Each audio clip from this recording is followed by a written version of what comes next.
Cummins, up she goes. And Australia and all its gold ticker tape finally get to lift this World Cup. 48 games.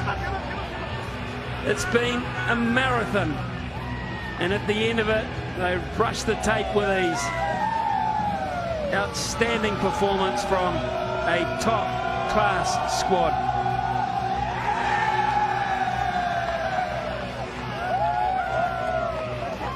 Something leads everyone to believe that this is just the very start of the party.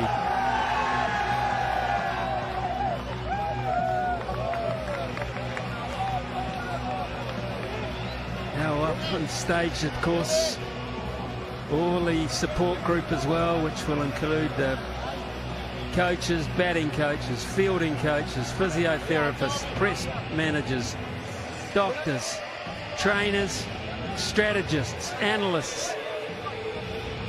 A veritable A380 full of squad.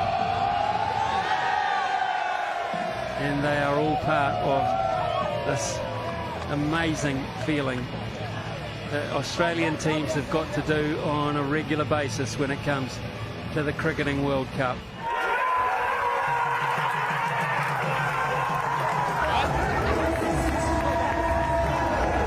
A 6-wicket win for Australia. It's also ICC Men's Cricket World Cup title number 6. It was a final where every ball was an event. Ricky Ponting, what was your seat like? Pretty good up there. Behind the glass is always a bit easier than being out in the middle, but look, what a great performance from this Australian team. You know, the way that the Australians executed with the ball and their energy and attitude in the field was just too much for India today. So Australia are very deserved winners. Australia's dominance through ICC events, not only this year but through history.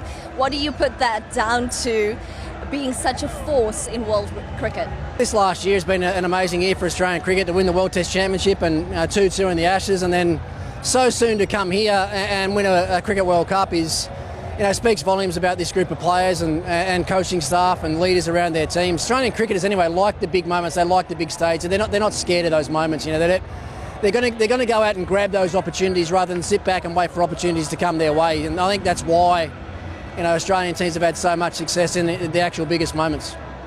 You're talking about World Test Championship final. You talk about this competition and this final. One name comes to mind, Travis Head.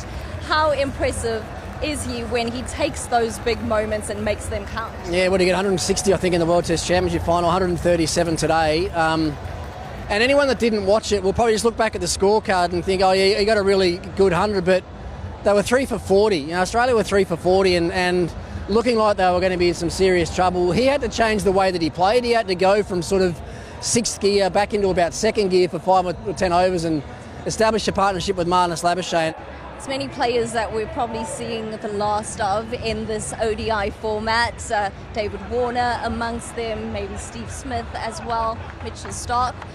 What would you say about the generation that we have here in this final and just those players that have made such an impact? Yeah, well, I think there were 7 players in this squad that played in the last World Cup winning World Cup in 2015. So, there's 7 guys that have won Cricket World Cups twice. I mean, it's a lot of players have played for a long time and not had a chance to win one, and 7 Aussies here have won it twice. So, yeah, look, who knows? I think Davey Warner's probably said it'll be his last World Cup. I'm not sure if it's his last ever one-dayer, and who knows though? There will be a turnover for sure. I think Australian teams generally, they'll let this sink in for a while, but they'll be looking ahead to the next World Cup and looking and identifying the players that they need to bring into their team now to give them a couple of years' experience before the next one comes around. So, T20 World Cup around the corner. You'd think that all those guys you mentioned there will probably be in that squad, but a terrific finale to what's been a great tournament.